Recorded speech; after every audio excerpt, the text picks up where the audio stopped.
çox dəyərlidir və çox vacibdir və mən deyərdim ki, bunun dəyərini, vacibliyini biz Məsih İsa'ya iman edənlər bəlkə axıra qədər başa düşmürük. Başa düşmürük ki, biz nə qədər görünməz bağlar ilə bir-birimizə bağlanmışıq. Biz bəzən bunu başa düşmürük və o qədər də onu görmədiyimizə görə əhəmiyyət verə bilmirik ki, biz bir-birimizə bağlıyıq və bizi bir-birimizə bağlı olan sadəcə bir inanc mövqeyi deyil ki, biz İsa Məsih hamımız inanırıq. Bizi bir-birimizə bağlayan, məni doğru başa düşün, onun çarmıqda axıtdığı qanıdır. Onun qanı vasitəsilə biz hər birimiz fərdi şəkildə təqdis olunduq və onun cəmiyyəti olaraq, müqəddəs kitabda Allahın cəmiyyəti barəsində danışanda onun ailəsi olaraq biz ruhan inkişaf edirik. Deməli, biz Məsihin çarmıqda axıtdığı qanı vasitəsilə təqdis olunduğumuz halda ruhani inkişafımız üçün, yəni Allaha yaxın olmaq üçün, Allahı başa düşmək üçün, Allahın bizim həyatımızda gördüyü işləri anlamaq üçün bir-birimizə ehtiyacımız var. Biz bir-birimizdən o təcrübəni öyrənirik, bir-birimizdən xidməti qəbul edirik və Allahdan aldığımız hansısa bir bilik, hansısa bir qabiliyyət, hansısa bir söz, hansısa bir dua, hansısa bir ruhlanma sözləri varsa, digərinə xidmət etməyə özümüzə vacib bilirik. Və baxırsan ki, kiçik bir hərəkətlər sadaladım, amma o kiçik hərəkətlər xidmət elədiyiniz insanların həyatına böyük və dərin iz buraxmış olur. Və deyirəm, ümumiyyətlə, bizim yaradılışımıza görə təbiətimiz bundan ibarətdir ki, biz xoşlayırıq özümüzdə ki, kimlərsə izlər buraxsın. Valideynlər izlər buraxırlar, həyat yoldaşları, övladlar, qonşular, qohumlar, hər deyilən söz ya ağır yük kimi qalır, yaxud da qol-qanad açmaq üçün bir səbəbə çevrilir. Biz öyrənirik. Biz bir-birimizdən Məsihin cəmiyyətindən bunu öyrənirik ki, biz bir-birimizin qol-qanad açmasına səbəbkarlar olaq. Əgər kiminsə həyatında bir iz buraxmaq istəyiriksə, yaxşı iz buraxan insanlar olaq. Yaxşı xatirələr buraxaq insanlarda. Qoy sizin vasitəniz ilə həmin o insanda ruhlanmaq, həyatı sevmək, həyatı dərindən başa düşmək, Allaha yaxınlaşmaq. Bu cür fikirlər yer alsın və onda daha da çox alsın. Biz bunları öyrənirik. Biz bunları müqəddəs kitabdan öyrənirik.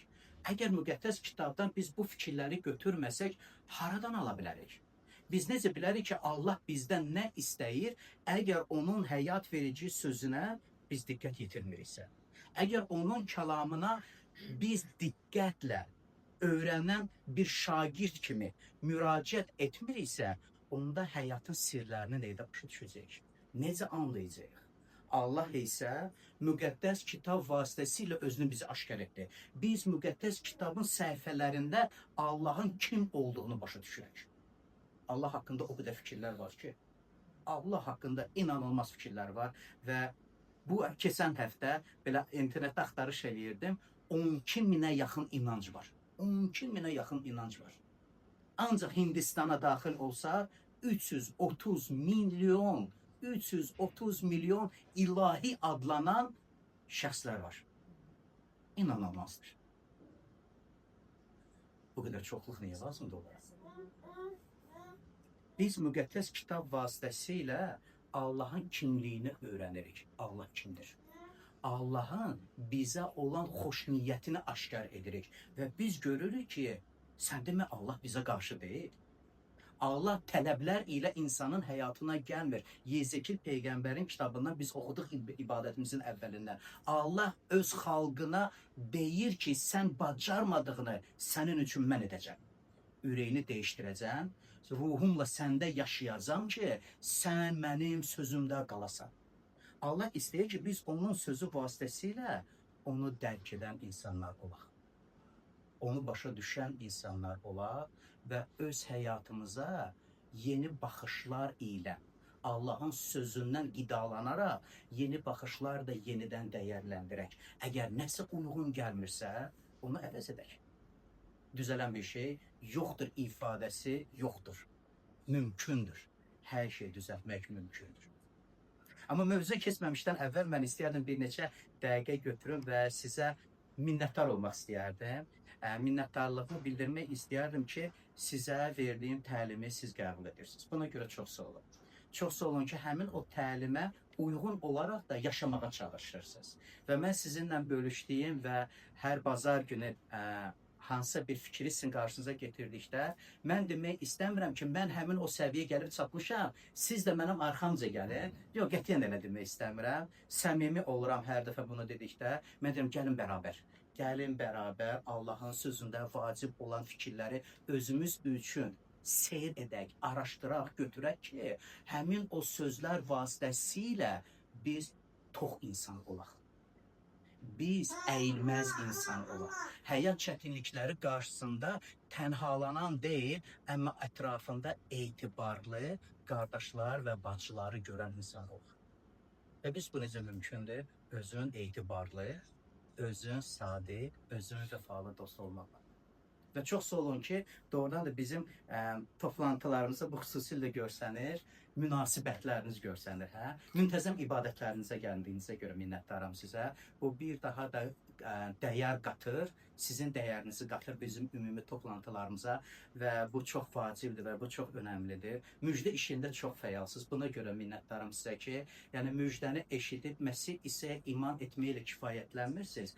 Amma müjdəni hələ eşitməyən insanlara da müjdəni çatdırmaq üçün müxtəlif yollardan istifadə edirsiniz. Çalışırsınız ki, bizim soydaşlarımız da Allah barəsində eşitsinlər, bir xəbər qalmasınlar. Buna görə də çox sağ ol demək istəyirəm sizə. Çox sağ ol demək istəyirəm ki, yeni gələn insanları asanlıqla aranıza qəbul edirsiniz. Yəni bunu gündəlik edirsiniz deyə bəlkə də o qədər də fikir verilmir, amma mən deyirəm ki, qıraqdan baxanda çox rahat görsənir ki, yeni insan gələndə o özünü belə utancaq qonaq kimi hiss eləmir, amma asanlıqla qəbul edirsiniz və asanlıqla qəbul etməkdən də yanaşı sevgi ilə qəbul edirsiniz.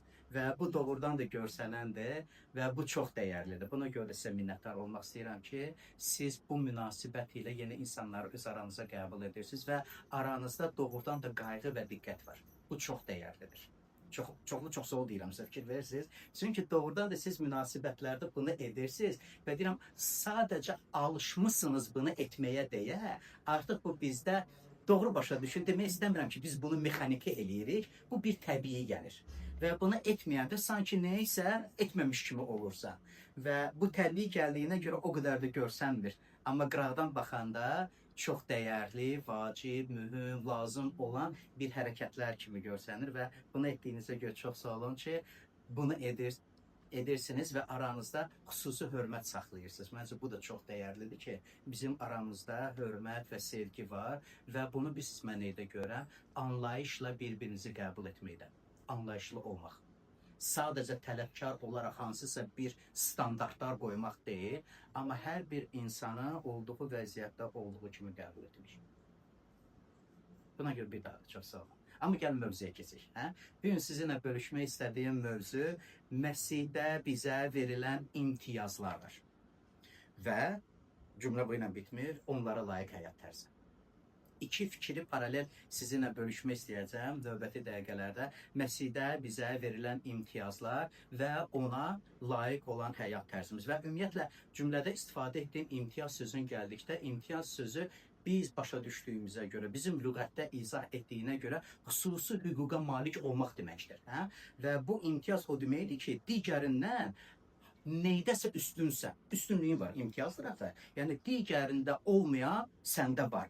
Xüsusi imkana malik olan. Yəni digərlərində o imkan yoxdur. İmtiyaz sahibində isə bu imkan var. Verilən üstün mövqe. Kiminsə üstündən olan bir mövqedir və yaxud da xüsusilə də verilən səlahiyyət və neymət. Yəni nəsə var ki, o səni digərlərindən fərqləndirir və bu fərqləndirmə nəticəsində onlardan üstünsə imtiyaz verilibdir. Müqəddəs kitaba baxdıqda isə Məsih İsa'ya iman etdiyimizə görə Allahdan aldığımız imtiyazlar bu imtiyaz sözünün Azərbaycan lüğətində olan mənasına görə kimdənsə artıq və üstünlük üçün bizə verilmədi.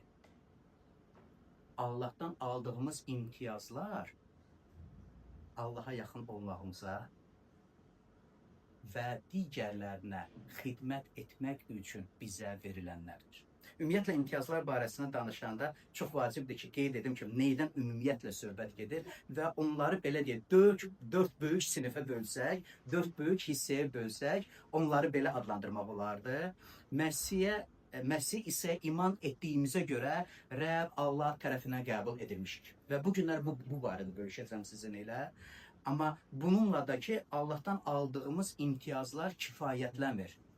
Rəbb izin versə, gələn həftə Rəbb Allah ilə canlı və diri ünsiyyətə malik olduğumuz barəsində danışacağım və bunun bizə həyatımıza verdiyi təsir və həmin o canlı və diri ünsiyyətə malik olduğumuza görə bizim cavabımız neydən ibarət olacaq? Rəbbin kəlamı barədə biliyimiz var.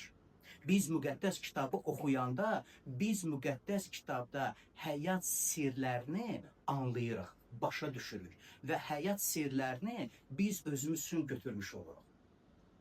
Mən sözlərdə seçici oluram. Həyat sirləri dedikdə mən doğrudan da demək istəyirəm ki, müqəddəs kitabda çoxlu həyat sirləri var. Və həyat sirlərindən biri hansı ki, bir çoxları belə əzbərdən bilirik. Məsələn, insan əkdiyini biçər. Həyat sirridir. Əlbəttə həyat sirridir. İnsanlar bəzən münasibətlərinə əhəmiyyət vermədən, istifadə etdiyi sözlərə diqqət vermədən danışırlar, münasibət bəsləyirlər, kimisə sancırlar, kimisə acılayırlar, kimisə haqqını yeyirlər, kimisə pislik edirlər və heç nə olmamış kimi də davranmış olurlar, amma başa düşmürlər. Hər əkdiyin acı sözü öz həyatında biçəcəksən. Bu qaçılmaz həyat qanunudur. Hər insana atdığın sataşma sözləri sənin həyatında bitəcəkdir. İnsanlara vurduğun zərərdən özün qaça bilməyəcəksən. Məhz bizi bunu başa salmaq üçün, bizi bu yanlış hərəkətlərdən qorumaq üçün Allah müqəddəs kitabı bu həyat sirlərini bizə öyrədir. Biz Məsih İsa'ya iman edənlər doğru, vacib, həyat verən münasibətləri qurmağı bacaraq ki, onlardan da faydalanaq. Və bunlar çoxdur. Əgər davam etməyə başlasaq, onlar çoxdur. Biz Allahın kəlamını anlayırıq. Biz Allahın kəlamında vacib olanı özümüz üçün gündəlik həyata rəhbər tutmağı öyrənirik. Və bilirik ki, bu bizim üçün faydalıdır. Və tək bizim üçün deyil, Məsih İsa'ya iman edən hər bir kəs üçün faydalıdır. Bizdə müqəddəs ruh yaşayır. İnanılmaz Allah'ın bizim həyatımıza verdiyi imtiyazdır. Allah bizdə yaşayır.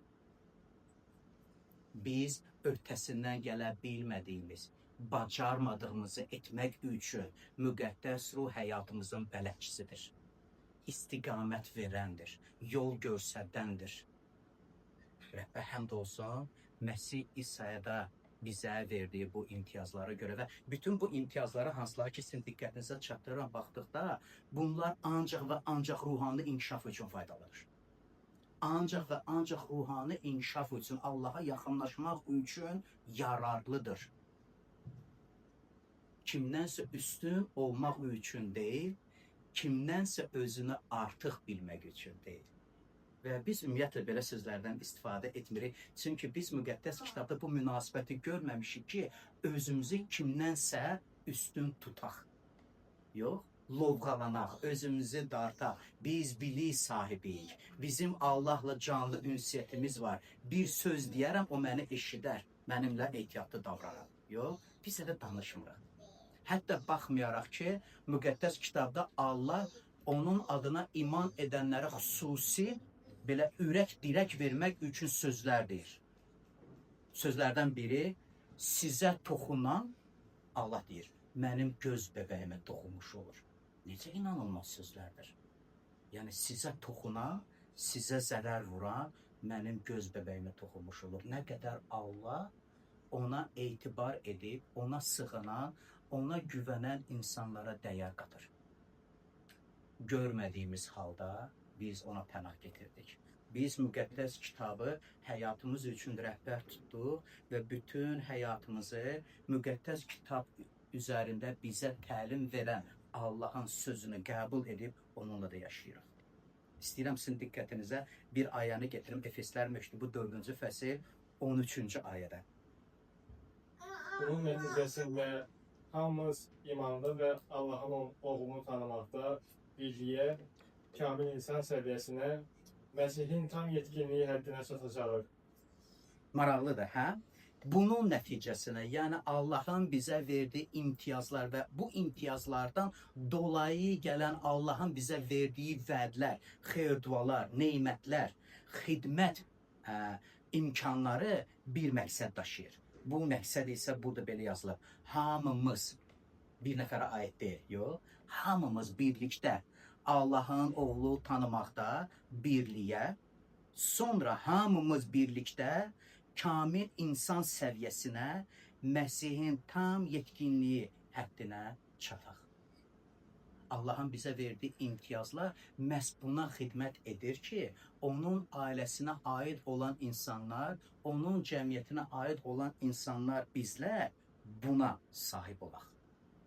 Bir-birimizə verdiyimiz dəstək, bir-birimizə göstərdiyimiz qayğı, bunun nəticəsində Məsih İsanı tanımaqda birliyə gələk. Və bizim birliyimizin vacibliyinin əhəmiyyətini başa düşək. Nə qədər bu dəyərlidir. Həftənin bazar günü cəmaət adətən bazar günü səhər doyunca yatmağa çalışır və yaxud da ki, bazar günü səhər həftə ərzində görmədiyi işləri görməyi planlaşdırır. Biz isə bərabər ibadətə gəlirik.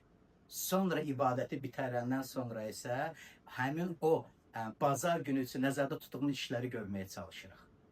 Niyə biz bunu edirik? Çünki müqəddəs kitabda Rəbb bizə deyir, toplantılarını tərk eləmə.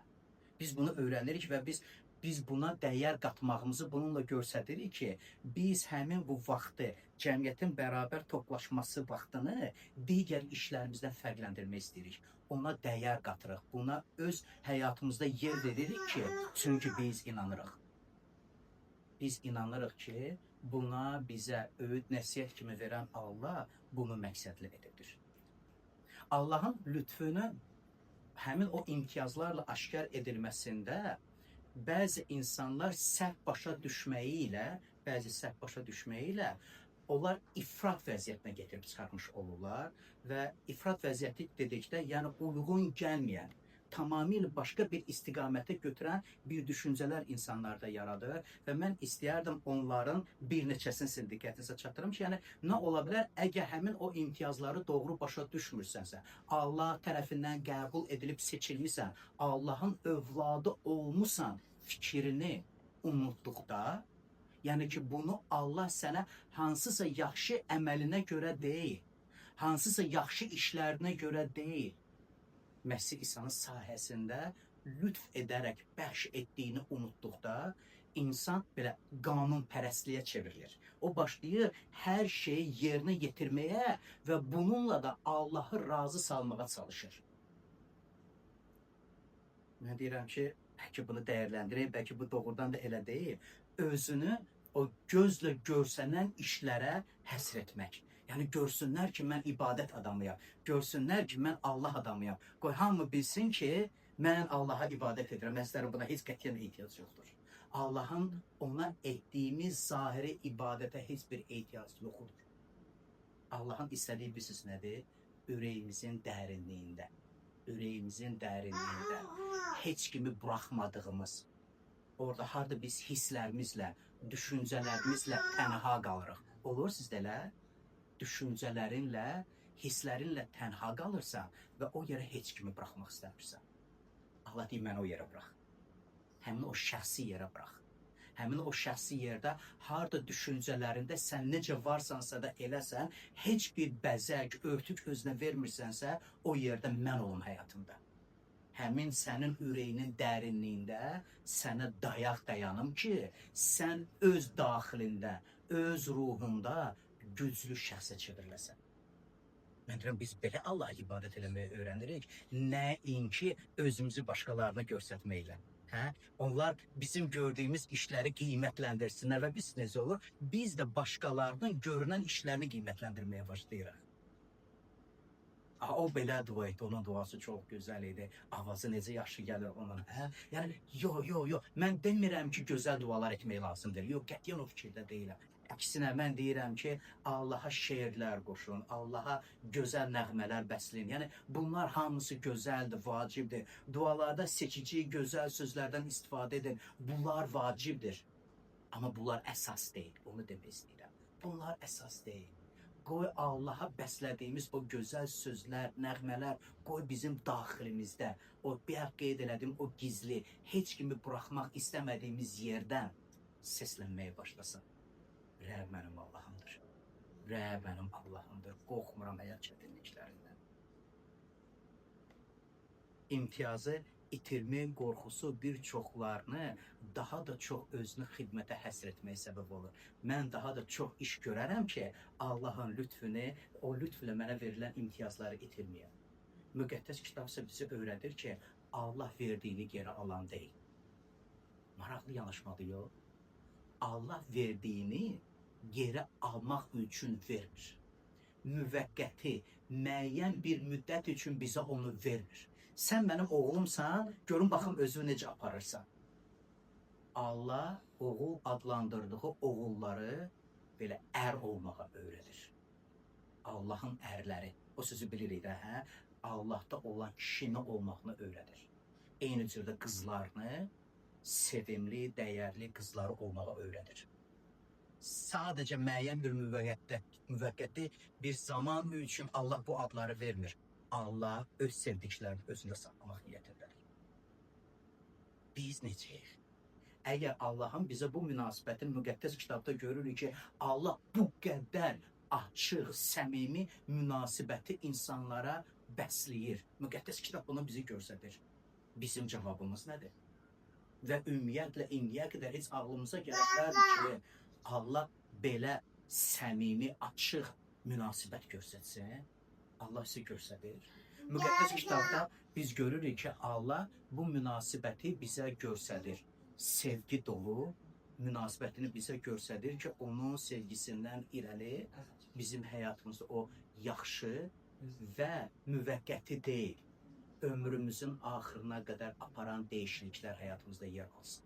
Ömrümüzün axırına qədər olan dəyişikliklər həyatımızda yer alsın. Və bəzilərində isə başqa bir mənfi keyfiyyət yarana bilər ki, onlar çalışırlar o qəbul edilməni təsdiqləsinlər.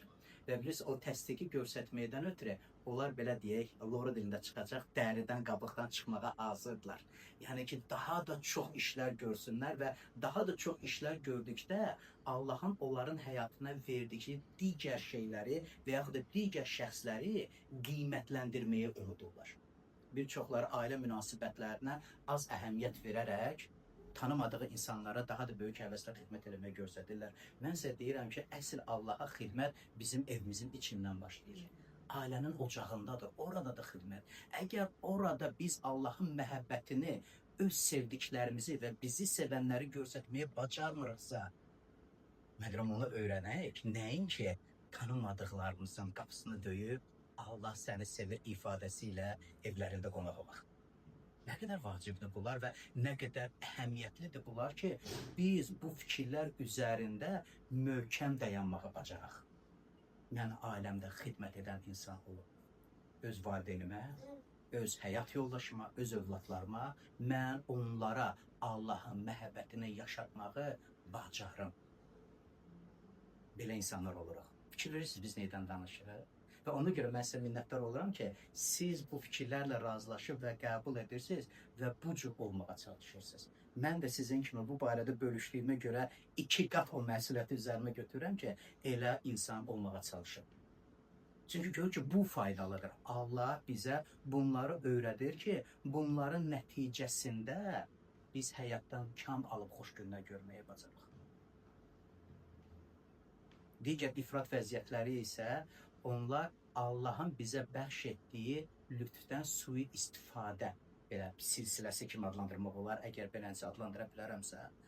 Və biraz mənfi şeylərdən danışıram, amma bu mənfi şeyləri danışmaq ilə sizə bir belə oyanış, yaxud da sərhədləri qoymaq hara qədər mümkündür və hara qədər mümkün deyil. Nə etmək faydalıdır, neysə etmək heç faydalı deyil düşüncəsini sizdə yaratmaq məqsədi tuturam və ona görə bir çox belə məsihçilər arasında istifadə olunan ucuz lütf barəsində yəqin ki eşitmisiniz.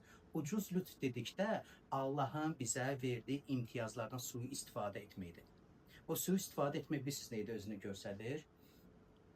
Bağışla sözünü deməməklə bağışlanmana əldə etmək. Cümləni təkrarlayın. Bağışla sözünü deməməklə bağışlanmaya nail olmaq. Misal üçün kiməsə zərər vururam və fikirləşirəm ki, o məni bağışlamalıdır. Özümə borc bilmirəm ki, zərər vurduğum insanın qapısını gedim döyüm. Bəlkə də mənim ev əhlimdir, heç qapını döyməyə də ehtiyac yoxdur. Sadəcə deyim, məni bağışla. O bağışla demək böyük bir mübara çevrilir. Qürurumuza o qədər toxunur ki, o məni başa düşməlidir. Və biz üzr istəmədən, etdiyimiz səhvi boynumuza almadan, tövbə etmədən bağışlanmış olduğumuzu düşünürük. Yox, elə olmur axı. Elə olmur əzizlərim. Əgər kiməsə pislik eləmiş isə, gedək könlünü geri qazanaq. Gedək könlünü qazanaq. Əgər zərər vurmuşuqsa, o zərəri qaytarmağa çalışaq. Ən azından gedək, o insana deyək ki, məndən sənə zərər gəldi. Qoy səndən eşitsin bana. Və yaxud da ki, həmin o lütfdən sui istifadəni digər halı öyrənmədən müəllim olmaq. Öyrənmədən biliyə malik olmaq. Yox, belə olmur əzizlərim. Yəni, oturduğumuz yerdə biz inkişaf eləyə bilmərik, əgər gündəlik Allahın sözünə diqqət yetirmiriksə. Əgər gündəlik Allahın kəlamını öyrənmək vərdişini özümüzdə yaratmamışıqsa, Allahı tanımaq və ona yaxın olmaq düşüncəsi bu sadəcə yanlışdır. Öyrənmədən, özün yaşamadan başqalarına nəsihət vermək kimə lazımdır? Yox, özün eləmədiyini başqalarına vacib bilirsən ki, bax bu vacibdir, bunu eləsən sənə afərin. Yox, mən özüm eləyəm. İlk əvvəl özüm o tərzdə yaşayayım ki, Allahın xeyirxah, yaxşı işlərini öz həyatımda görmüş insan olum. Bəziləri Allahın verdiyi lütfdən sui istifadə edərək hər şey bir qazanc meyarı ilə ölçürlər və fikirləşirlər ki, nailiyyət, əldə etdikləri, sərvətlərin artırılması Allahdan gələn xeyir-duanın bir göstəricisidir.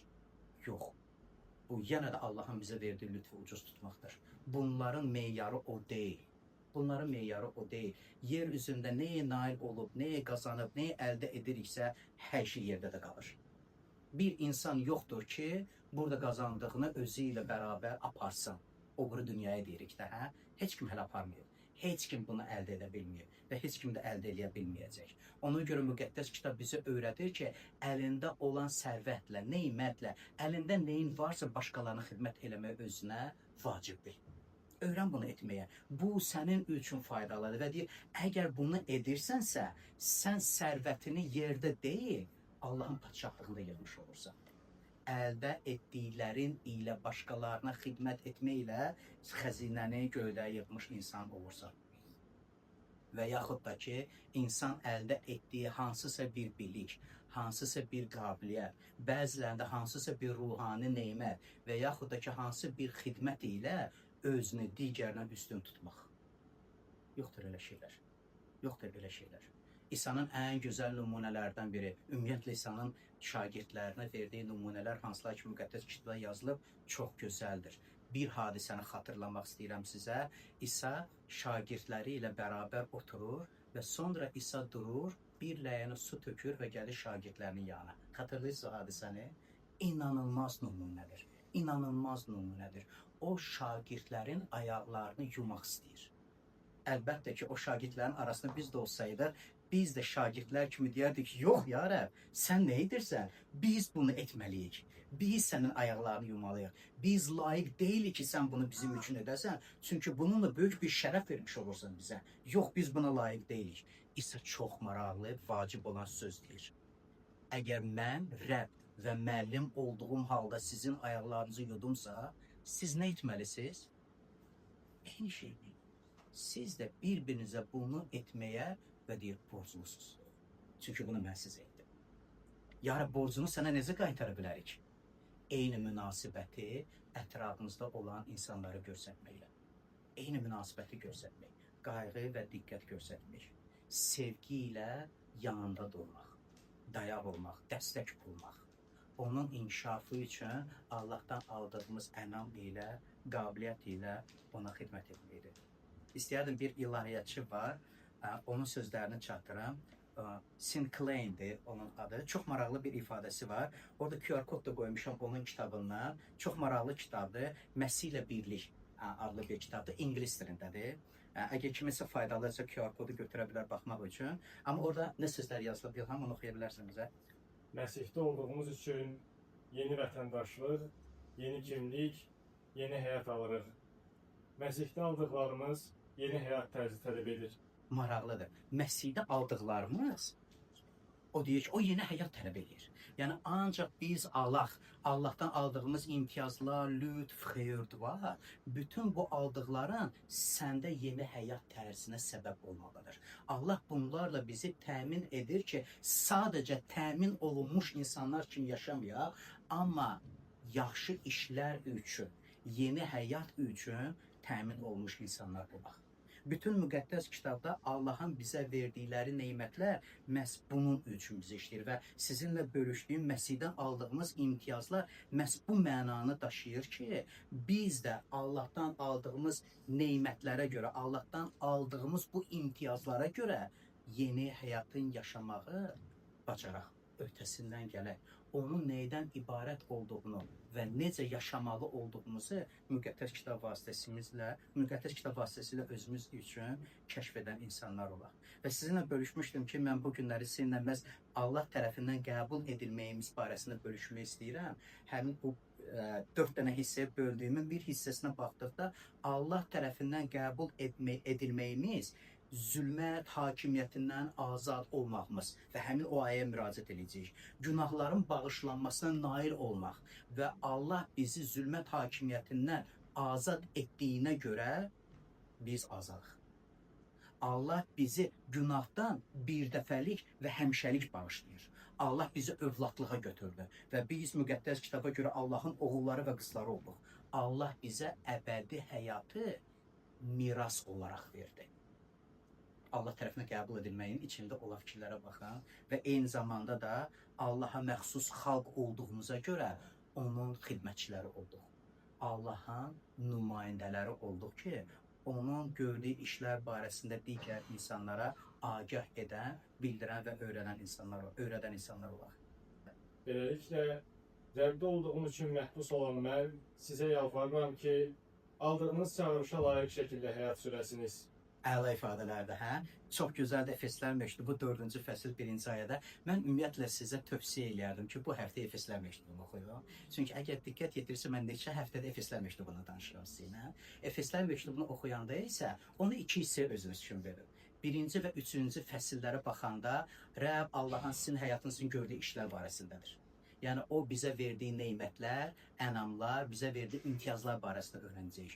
4-cü fəsildən etibarən isə Allahdan aldığımız bu imtiyazlar, Allahdan aldığımız bu lütf ilə biz necə yaşamalıyıq. 4-cü, 5-ci və 6-cı fəsillər isə bu barədə öyrədir və deyərdim, əgər belə baxışla baxsanız, çox maraqlı sizin üçün örnək olacaq. Biz Allahdan aldığımız ənamlara görə necə yaşamalıyıq və burada 4-cü fəsildə 1-ci ayədə ona görə başlayır beylərliklə. Çünki 3 fəsil Allahdan aldığı barəsində öyrədir. 3 fəsil Allahın bizə verdiyi imtiyazlar barəsində danışır. Allahın bizim həyatımızda gördüyü işlər barəsində danışır və deyir ki, baxın, siz bunlara artıq sahib oldunuz. Artıq Allah bunu sizə verdi. Buna görə və yaxud da ki, beləliklə Allahdan aldığınız çağırışa uyğun yaşamağa çalışın. Öyrənin ki, siz də həmin o çağırışa uyğun olaraq ömür yaşamaq olacaqsınız. Və mən qeyd elədiyim Allahdan aldıqlarımız bunlar idi. Allah bizi zülmət hakimiyyətindən azad etdi. Gözəl ifadədir, yox? Və bu sadəcə ifadə deyil, Allah bizi azad etdi ki, biz iblisin təsiri altında olan insanlar olmayaq. Allah bizə böyük və çox vacib olan həyatımız üçün əvəzini verə bilməyən günahdan azad olmanı verdi. Biz günahdan satın alındıq və o satın alınmaya səbəbkar İsa Məsih özüdür.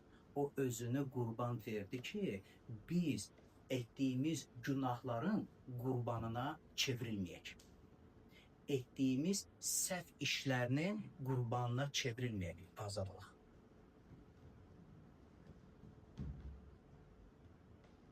Və bütün bu gözəl Allahdan aldığımız xeyir duaların qarşısında biz necə cavab verə bilərik və çalışdım onu bir tər təqdim edim sizə ki, bu daha necə yaxşı olardı və bilirsiniz, adətən Allahdan aldığımız nemətlər və imtiyazlar, xeyir dualar qarşısında qarşı tərəfdən sanki biz neysə də edək ki, doğruldaq ki, yara bunu etibarlı adam üçün etmisən, həmin etibarlı adam mənə doğrultmağa çalışacaq. Ha, bu mənim həyatımda yaxşıdır. Bax, mən bunu edirəm.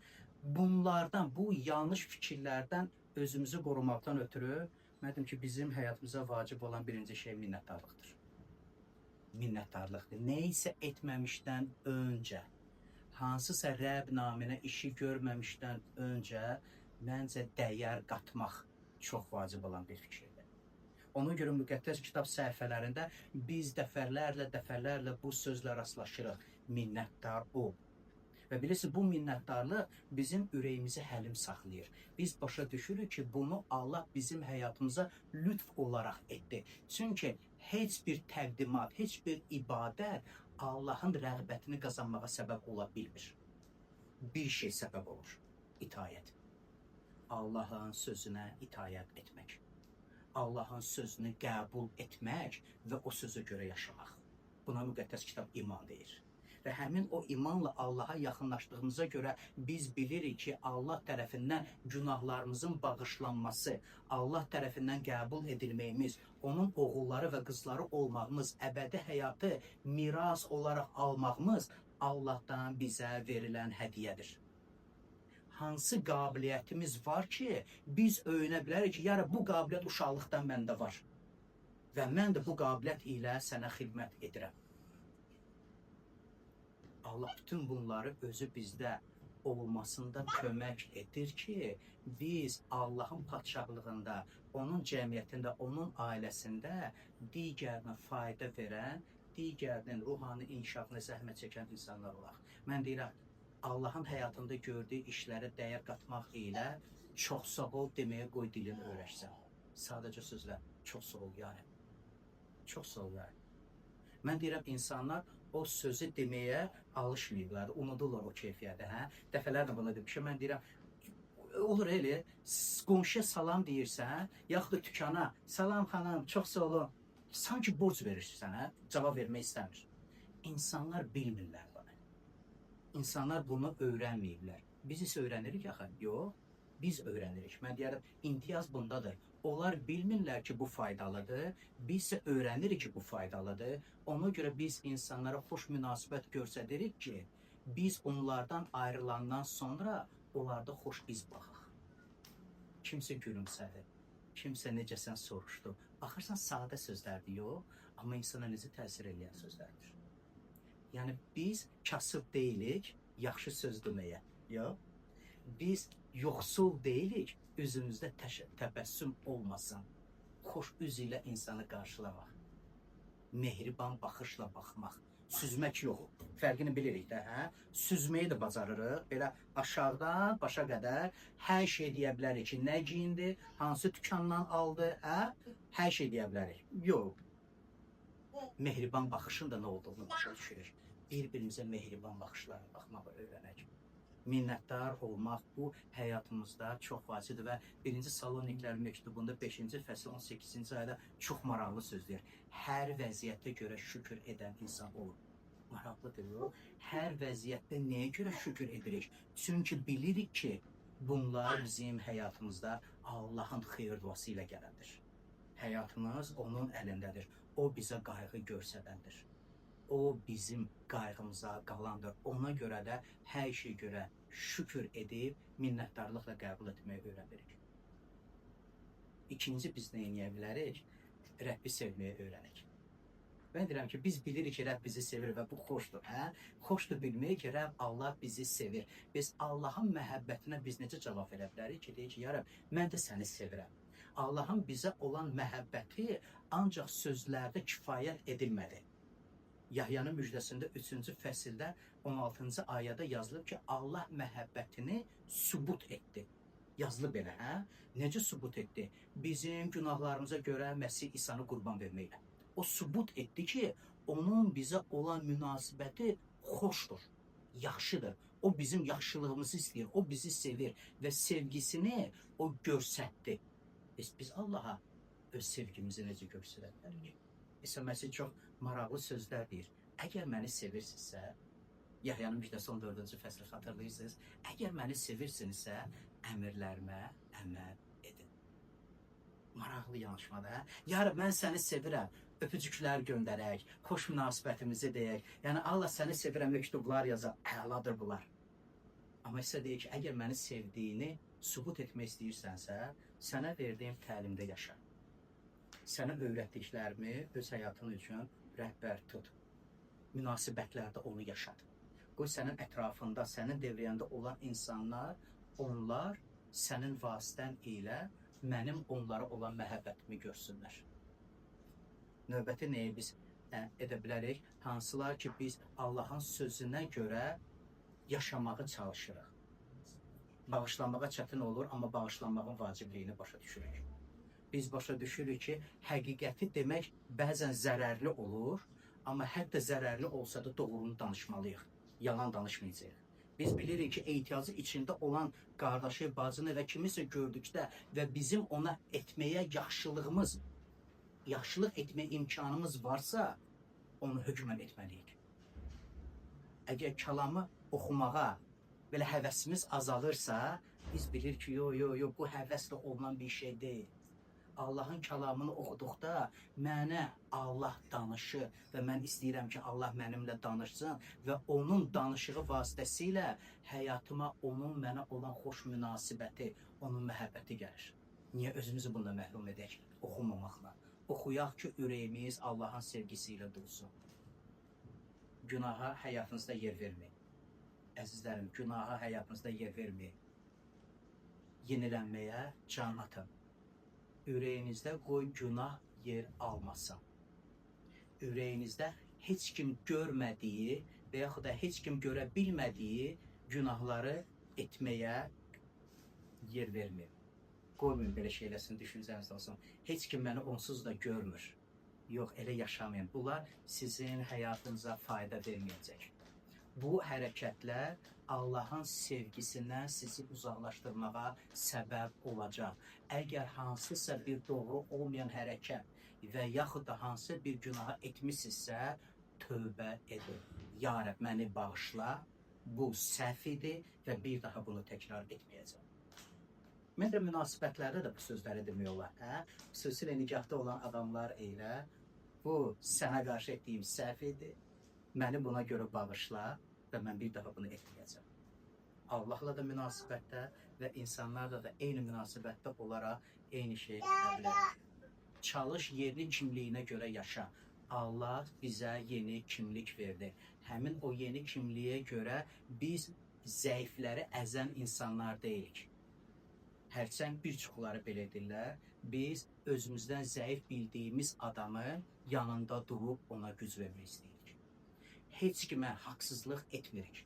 Niyə heç kimə haqsızlıq etmirik? Çünki onun faydası yoxdur. Onu yesək də bizə nuş olmayacaq. Nə yiyəcəyik, nə də onu arzulayacağıq. Heç kimin haqqını mənimsəməyəcəyik. Hər kəsə öz haqqına görə payını verməyə öyrənəcəyik. Kimə hörmət, hörmət. Kimə sevgi, sevgi. Kimə qayğı, qayğı. Kimə vergi, vaxtında vergisini. Heç nəyi biz gizlətməyəcəyik. Ürəyinizdə heç kimə qarşı kin saxlamayacağıq. Öyrənirik bu şeyləri. Çünki ürəyimizdə kiməsə qarşı hansı bir acılığı saxlasa, özümüzdən başqa heç kimə zərər vurmuş olmayacaq. Niyə özümüzə zərər vuraq? Gəlin elə insanlar olmuyor, amma əksinə Allahdan öyrəndiklərimizə görə həyat yaşamağı bacaraq. Və Allah da bizə verdi bu imtiyazlar ilə bizim həyatımızı təciz eləmək istəyir ki, biz həyatda aciz insanlar olmayaq. Əksinə, əksinə təmin olunmuş insanlar olan. Və sonda sizin diqqətinizi istəyərdim 1-ci Peter 2-ci fəsil 9-cu ayədən çatdırım və bu Allahdan aldığımız həyatda digər insanlara etdiyimiz xidmət üçün bizə veriləndir. Amma siz seçilmiş nəsil, padşahın kahin dəstəsi, müqəddəs millət, Allaha məxsus olan xalqsınız.